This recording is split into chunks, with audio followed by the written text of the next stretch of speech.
Haleluya. Haleluya. Reka dusenge Imana gatoya twinjire mu ijambo ry'Imana. Imana nziza, Imana ikomeye. Data tugushimiye ubuntu bwawe, tugushimiye kutwemere kuba turi hano masaha, izina ryawe rihabwe icyubahiro. Tugiye kumva ijambo ryawe mu izina rya Yesu Kristo. Abamarayika b'Imana bakore hano hantu, imbaraga zawe arizo ziganza mwami Yesu. Tuje imbere ngo roho twigaragariza, tubone ijambo ryawe mu rundi rugero mwami, mu izina rya Yesu urakoze. Amen. Haleluya. Haleluya. Mbanje gushima Imana ko yatwemere kuba tukiri aha mu mpande zose, ibyabaye byose Imana ishimwe. Haleluya. Reka twite tujye mu ijambo ry'Imana. Turasoma muri Matayo igice cya nyuma cya 28. Turasoma umurongo wa 19. Haravuga ngo Matayo 28:19, nuko mugende muhindura abantu bose, abantu bo mu mahanga yose abigishwa, mubabatiriza mu izina rya Data wa twese n'Umwana n'Umwuka wera, mubigisha kwitondera ibyo nababwiye byose, kandi dore ndi kumwe namwe kugera ku mpera y'ibihe. Reka twongere dusome nanone mu Roma igice cya mbere umurongo wa 16. Ergo ubutumwa bwiza ntibunkoza isoni, kuko ari imbaraga y'Imana ihesha uwizera wese gukizwa uhereye ku miyodo ukagera ku mugiriki. Amen. Haleluya. Ijambo ry'Imana nifuje ko tuganiraho muri hano masaha ni ijambo rivuga ngo umukristo mwivugabutumwa. Umukristo mwivugabutumwa. Umukristo mwivugabutumwa. Reka mvuge ku kantu gatoya. Umunsi umwe Imana yaremye ibintu mu itangiriro, murabizi. Yaremye ibintu ku munsi wa mbere, ku munsi wa kabiri, ku munsi wa gatatu, kugeza ku munsi wa karindwi iraruhuka. Imana yaruhutse atari uko irushye. Haleluya. Twumve neza, n'abashaka gusinzira nimusinzire. Imana yaruhutse atari uko irushye, ahubwo nuko yari ibonye undi muntu wo gukora ibyo yari iri gukora. Mubyumve neza. Imana yakoraga ibintu ku isi ivuga ngo habeho iki gutyo, kugeza igihe ku munsi wa gatandatu yaremye Adamu.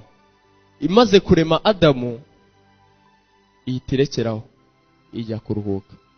Haleluya. Kuruhuka kw'Imana ntago ari uko yari irushye, ahubwo nuko yari ibonye undi muntu igiye gusigira imirimo yayo. Iyo nkuru yongera kugaruka kuri Adamu wa kabiri ari we Kristo.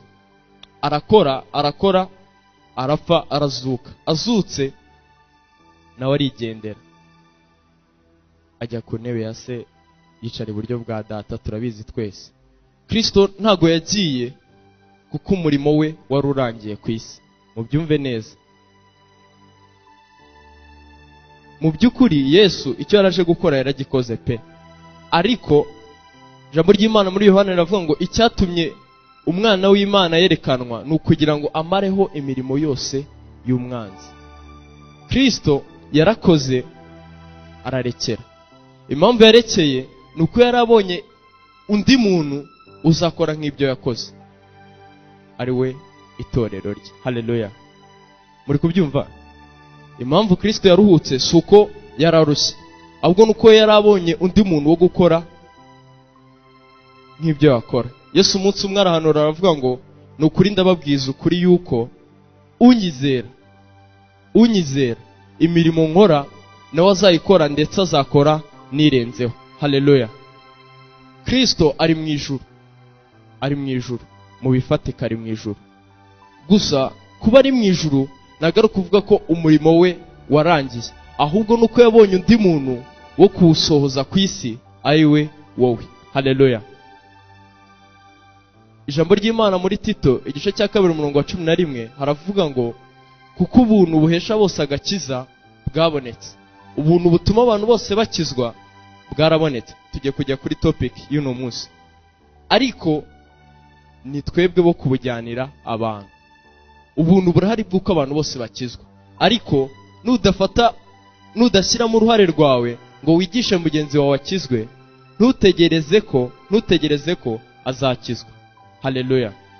Yesu Kristo ntabwo yabwiye abigishwa ngo dore ngiye kwa data siza abamarayika ku isi bazavuga ubutumwa, mwebwe mugende mwiyicarire mutuze.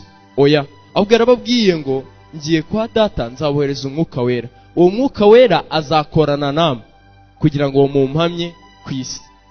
Umunsi umwe umugabo witwa Koruneliyo abona marayika w'Imana.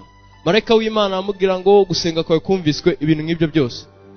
Arangije kumubwira ibyo ntabwo yamubwiye ubutumwa bwiza, ahubwo yaramubwiye ngo utumire Petero, Petero aza kwigisha. Haleluya. Ntabwo bikiri mu maboko y'abamarayika kuvuga ubutumwa bwiza, ahubwo ni njyewe nawe Imana yabihaye. Reka mbabwire kano kantu, mu ijuru ngo bimwe mu bintu bibanezeza niyo bumvishe ngo kanaka yakijijwe, baraserebura cyane, ngo biruta uko abakiranutsi bangahe bose benshi bakora imirimo yo gukiranuka, baririmba, babwiriza, ibintu nk'ibyo byose. Niba koko waremewe ko uri uwo mu ijuru, bivuge ngo ibintu binezeza abantu bo mu ijuru nawe byagakwiye kuba bikunezeza. Haleluya. Murakumvisha ako kantu? Niba mu ijuru, niba witwa kuri umwana w'Imana, wapfanye na Kristo ukazukana nawe ukwicara iburyo bw'Imana, wagakwiye guhoza umutima kuri ibyo biri hejuru atari kubiri mu isi. Kubiri hejuru bo bifuza ko isi yose yakizwa.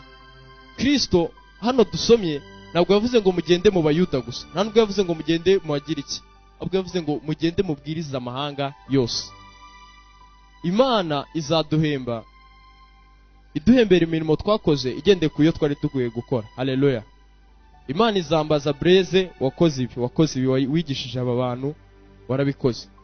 Akose uriya waramwigishije, ubwo nyine nzayiprovinga imbere y'Imana umurimo nakoze. Haleluya. Paul aravuga ngo hari abantu bazagera imbere y'Imana umurimo wabo nugeragereshwa umuriro, ise ikongoke iveho. Haleluya.